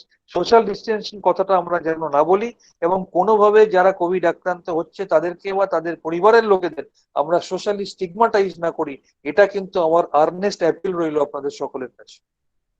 আসলে আপনি যেটা বললেন এটা আরো বড়, কেননা যদি আগামীকাল প্লাজমা ট্রিটমেন্ট হয় তাহলে আজকে যে কোভিড রুগী হয়েছেন এবং সেরে গেছেন তার রক্তটাই আমার প্রয়োজন হবে বেঁচে থাকার জন্য। সুতরাং আজ যদি তাকে আমি স্টিগমাটাইজ করি তাহলে আগামীকাল কিন্তু আমার বাঁচার রসদটাও হাত থেকে বেরিয়ে যাচ্ছে। সুতরাং মনে হয় যারা এখানে শুনছেন এবং আমরা যে কারণে আমাদের রাজ্য সরকার এই কোভিড ওয়ারিয়ারদের নিয়ে কোভিড ওয়ারিয়ার ক্লাব করেছে এবং যারা কোভিড কে সার্ভাইভার তাদেরকে দিয়ে সমাজে কাজ করানোর জন্য রাজ্য সরকারের একটা উদ্যোগ, এটা অভিনব উদ্যোগ। এটা কিন্তু স্টিগমাটা দূর করারই একটা অন্যতম পদক্ষেপ। অসম্ভব, মানে আমি বলবো কিভাবে ধন্যবাদ আপনাকে দেবো। আমি মনে হয় যারা শুনছেন আমি একবার একটু ওপেন করব, কাউর যদি কোনো প্রশ্ন থাকে, এমন কোনো প্রশ্ন আছে, burning question, I think we have asked all question to doctor Sen, যদি কোনো বার্নিং কোয়েশ্চেন থাকে Asitabha, can we have any couple of question? দুটো কোয়েশ্চেন কি আমরা পেতে পারি? অনেক কোয়েশ্চেন হোয়াটসঅ্যাপে আমার কাছে আসছে, কিন্তু can we have couple of question Asitava? Can we have it Asitava বা Sudipta? Hello. Best part that most of the questions have been covered. খুব ভালোভাবে কভার করা হয়েছে। তো তাহলে মানে যে যে প্রশ্নগুলো সাধারণ মানুষ করেছেন সেই প্রশ্নগুলো আমরা কভার করতে পেরেছি। একটা অনুরোধ আছে বা এটাকে আমরা সাজেশনও করতে পারি। হাইড্রোক্লোরোকুইনিন এটা ওভার দি কাউন্টার পাওয়া যাচ্ছে, এটা কি সরকার থেকে বন্ধ করা যায় না? না, ওভার দ্য কাউন্টার বন্ধ করবে কি করে? তার কারণ অনেক পেশেন্ট আছে যাদেরকে লাইফ লং হাইড্রোক্সিক্লোরোকুইন খেতে হয়। কোনো পেশেন্টের যদি আপনার ক্রনিক আর্থ্রাইটিস থাকে তাহলে তারা কোথা থেকে পাবে? রাদার এটা তো সরকারকে ধন্যবাদ দেওয়া উচিত যে এইভাবে তারা প্রোডাকশন বাড়িয়ে তারা একদিকে সমস্ত কোভিড পেশেন্ট বা তাদের কন্ট্যাক্টের জন্য হাইড্রোক্সিক্লোরোকুইন দেওয়ার সাথে সাথে ওভার দ্য কাউন্টার তারা যে অ্যাভেলেবেল রেখেছেন, the credit goes to the government. তা না হলে যারা আজকে যদি ম্যালেরিয়া হয়, যার এসএলই আছে, ক্রনিক আর্থ্রাইটিস আছে, তাদের তো একমাত্র ওষুধ ক্লোরোকুইন। তারা তো ক্লোরোকুইন না পেলে তাদের অবস্থা খারাপ হয়ে যাবে। সুতরাং ওভার দ্য কাউন্টার অ্যাভেলেবেল তো রাখতেই হবে। ডক্টর সেন, আপনি এটা বললেন না ডক্টর সেন যে আমেরিকাকে পাঠানোর পরে, আপনি কোভিডের কথা বললেন আমেরিকাকে পাঠানোর পরে, এটাও মাথায় রাখতে হবে। না, আমি এটা বলবো ট্রাম্পের চোখ রাঙানিতে ভয় পেয়ে আমেরিকাকে পাঠানোর পরে। হ্যাঁ, অবশ্যই, I agree to that. Like আরেকটা হচ্ছে এখানে প্রফেসর অরুণাবদা রয়েছেন এবং ডক্টর দুলাল বসু ছিলেন। আমি একটু আগে দেখছিলাম, আমি দেখতে পাচ্ছি না এখন এতজনের স্ক্রিনে আসছে না, বহুজন রয়েছেন, এখনো অব্দি 30-35 জন রয়েছেন। অরুণাবদা, কোনো প্রশ্ন আছে ডক্টর সেনের কাছে আপনার? অরুণাবদা, হ্যালো, শোনা যাচ্ছে? হ্যালো, হ্যাঁ, অরুণাবদা, former director public health and hygiene, doctor Sen is there. না, আমার প্রশ্নটা হচ্ছে যে এই যে এতগুলো ল্যাবরেটরি আছে, এর পারফরম্যান্সটা নিয়ে নিশ্চয়ই সরকার ভাবছেন। আমি শুনেছি যে প্রাইভেট ল্যাবরেটরি থেকে যেগুলো পজিটিভ আসছে 10টা করে স্যাম্পল নাইসেটে পাঠানোর কথা এবং সেটা রিটেস্টিং করে দেখা হবে যে টেস্টগুলো ঠিক হচ্ছে কিনা। সে সম্বন্ধে কি আমরা কিছু জানতে পারি যে এই পারফরম্যান্সটা কি রকম হয়েছে? একদম একদম সঠিক কথা আপনি বলেছেন। যখন এটা আমাদের ডক্টরস অ্যাসোসিয়েশনস এর মিটিং এ এটা আমি তুলেছিলাম, তখন চিফ সেক্রেটারি এই প্রপোজালটা দিয়েছিলেন এবং তারপর সেটা হচ্ছে এবং র্যান্ডম স্যাম্পলিং এর মধ্যে দিয়ে সেই স্যাম্পল গুলো থেকে নাইসেডে পাঠানো হচ্ছে এবং পাঠিয়ে সেগুলো ক্রস চেক করা হচ্ছে এবং কোনো একটা প্রাইভেট ল্যাবরেটরিতে কিছু ল্যাপসেস পাওয়া গেছিল বলেই তার এগেনস্টে কিছু সেন্সারিং স্টেপ নেওয়া হয়েছিল। ইউ আর অ্যাবসলিউটলি রাইট এবং দে আর ইনটু ইট। আচ্ছা, এইটা হচ্ছে আমাদের একটা একটু সাপ্লিমেন্টারি কোশ্চেন করি। অরুণদা বলুন অরুণদা বলুন, একটা সাপ্লিমেন্টারি কোশ্চেন হবে, বলুন। এটাই আমাদের অ্যাপিল যে ল্যাবরেটরি টেস্টিংটার যদি পারফেকশন থাকে তাহলে ওই ফলস পজিটিভ টজিটিভ গুলো হবে না, মানে এই জায়গাটা একদম ঠিক। একটুখানি নজরদারি সার্ভেলেন্সটা একটু জরুরি আছে। একদম I do appreciate your opinion. Thank you very much. আর একটা হচ্ছে ডক্টর দুলাল বোস কি আছেন? ডক্টর বোস কি আছেন? ডক্টর বোস কি আনমিউট করতে পারবেন নিজেকে? আমি ডক্টর বোসের আওয়াজ শুনতে পাচ্ছি না। একটা প্রশ্ন আমি বলে শেষ করে, অরুণমতা প্রশ্নটা তুললেন, পিসিআর মেশিন ধরুন প্রাইভেট ল্যাবরেটরিতে আছে, তারা টেস্ট করছেন। আমাকে যেহেতু কলকাতা বিশ্ববিদ্যালয়ের সঙ্গে আমি যুক্ত, অন্যান্য অনেক বিশ্ববিদ্যালয় বা ইনস্টিটিউটে এই মুহূর্তে কলকাতাতে 20 থেকে 25টা পিসিআর মেশিন বিভিন্ন ইউনিভার্সিটি ইনস্টিটিউটে আইডল পড়ে আছে, নন ফাংশনাল। এবং অনেকে আমি জানি ব্যক্তিগতভাবে যে অনেকে তারা সরকারকে লিখেছেন যে এটা আপনারা ইউজ করতে পারেন। যেমন যুদ্ধের সময় আমরা আমাদের ব্যক্তিগত জায়গা খুলে দিই সরকারের জন্য, সেরকম ইউনিভার্সিটির এই ফ্যাসিলিটি গুলো সরকার ব্যবহার করতে পারে। তো এইরকম কি কোনো পরিকল্পনা আছে যে এই যে ধরুন আইডল পিসিআর মেশিন গুলো পড়ে আছে, কলকাতা বিশ্ববিদ্যালয়ে পড়ে আছে, যাদবপুর বিশ্ববিদ্যালয়ে পড়ে আছে, বোস ইনস্টিটিউটে পড়ে আছে, কাল্টিভেশনে পড়ে আছে, সেগুলো কি ব্যবহার করা যায় না? না, শুধু পিসিআর মেশিন না, আমাদের অনেক ক্ষেত্রে ইলাইজা মেশিনও পড়ে আছে এবং এগুলোর ইউজ করার ক্ষেত্রে কিছু ব্যাপার থাকে। মেশিনটা থাকলে তো হবে না, সেখানে বায়োসেফটি ল্যাবরেটরি থাকতে হবে, অনেক ইনফ্রাস্ট্রাকচার থাকতে হবে এবং সেগুলো গ্রাজুয়ালি করা হচ্ছে বলেই কিন্তু আজকে 11,500 টেস্টিংটা পৌঁছেছে। এবং গতকালও আমাদের মুখ্যমন্ত্রী মহোদয় বলেছেন যে এটা আমরা আরো বাড়াবো। আমাদের টার্গেট হচ্ছে 15,000 এবং আমার মনে হয় আমরা 15,000 পার ডে টেস্টে কিন্তু খুব শীঘ্রই পৌঁছে যেতে পারবো।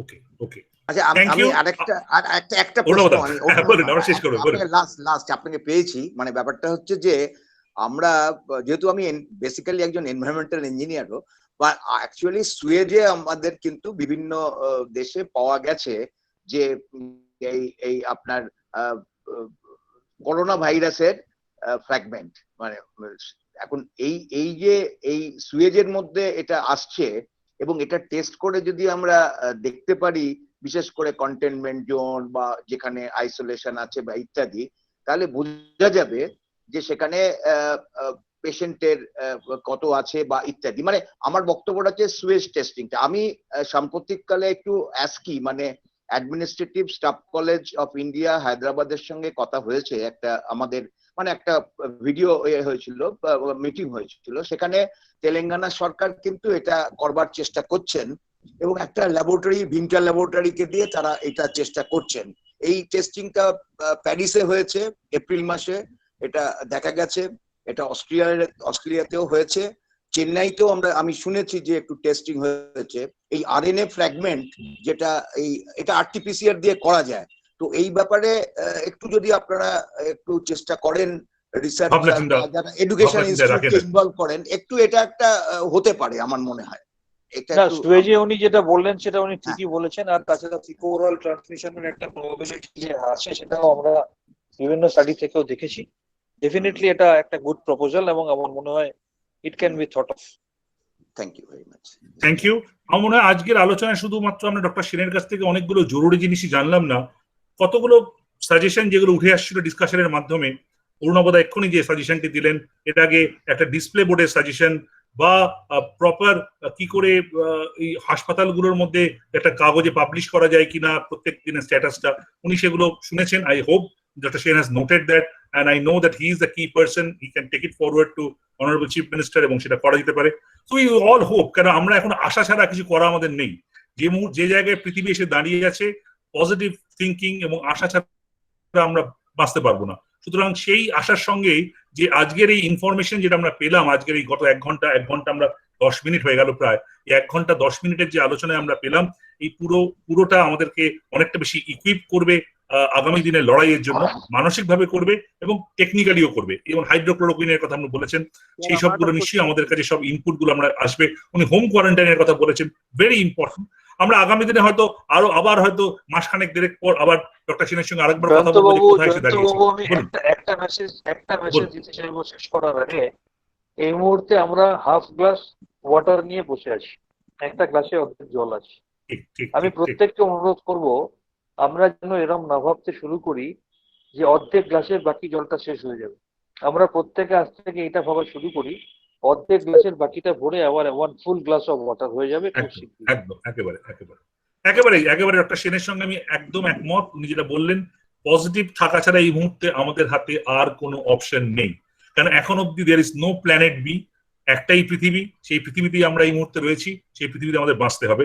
আগামী দিনে আবার ডক্টর সেনের সঙ্গে কথা বলুন। ডক্টর সেন, এই পুরো আজকের যে আলোচনাটা আনএডিটেড আমরা ইউটিউবে আপলোড করব, এবং আমার ধারণা বহু মানুষ আজকে আমরা খুব অল্প দিনের, আপনার সঙ্গে গত পরশুই কথা হয়েছে, দুদিনের মধ্যে অনেকজন জেনেছেন, তার অনেকজন পার্টিসিপেট করেছেন, কিন্তু এটা আমরা আরো বড় করে সামনে আনতে চাই।